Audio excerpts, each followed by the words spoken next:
Je trouve pas mal l'équipe. Ils ont bien joué aujourd'hui. Il n'y a rien à contredire, rien à soupçonner ou encore quelque chose pour rendre les choses négatives. Je ne l'ai pas dit. Mais par contre, il y a certains aspects que j'ignore pas. Et de ça, je dois en parler. Je sais qu'il y a des gens peut-être qui ne seront pas convaincus et d'accord pour ça, mais vous devez apprendre derrière ça. Un match qui t'arrive à jouer comme ça, on sait que ces genres d'équipes, ils viennent souvent pour compliquer les choses, pour rendre les choses très difficiles aux équipes qui sont supérieures du top 5. Voilà, c'est comme ça. Et aujourd'hui, c'est un match où tu sais que tu es sur la pelouse d'une équipe qui met un peu de l'ambiance parce que je reconnais que cette équipe a une bonne ambiance, il y a de l'ambiance là-bas. Donc, il y a des joueurs qui sont animés par sa population, par son peuple, donc voilà.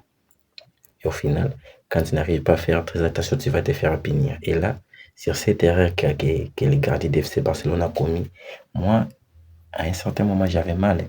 J'avais mal parce que ça, je ne sais pas. Quand tu es un gardien très expérimenté, tu es déjà au niveau des joueurs au FC Barcelone. Il y a des sorties à gérer quand même. Il y a des sorties à gérer. Et là, tu ne te sentais pas obligé de faire une sortie comme ça.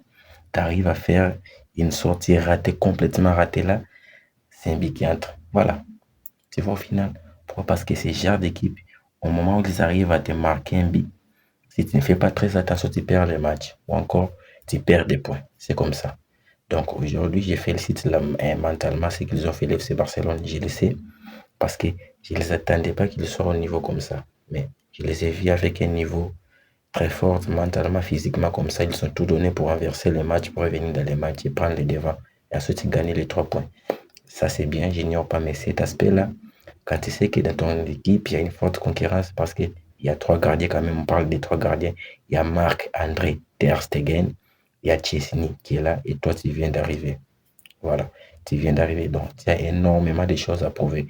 Si tu veux consolider ta place, tu veux garder la place des titulaires, donc d'être le numéro 1 FC Barcelone, il te faut quand même d'être au niveau et à la hauteur. Mais quand tu arrives à faire ça, heureusement que tu as une équipe où il y a une force énorme, il y a des joueurs qui peuvent revenir à n'importe quel moment, qui peuvent faire la différence à n'importe quel moment. Sinon, si ce n'était pas le cas là, tu perds ton match, tu perds plutôt ton match.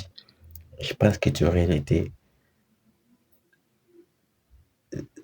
la cible numéro 1 dans ces matchs. Parce que là, tu arrives à commettre une erreur très grave qui a voulu coûter très cher à ton équipe. Donc, je ne sais pas si je peux le noter comme un flop. Je ne pense pas parce qu'au final, il s'est rattrapé quand même, je pense. Il y a aussi des belles arrêts qu'il a réalisés. Donc, au moins, ça reste quelque chose à réparer.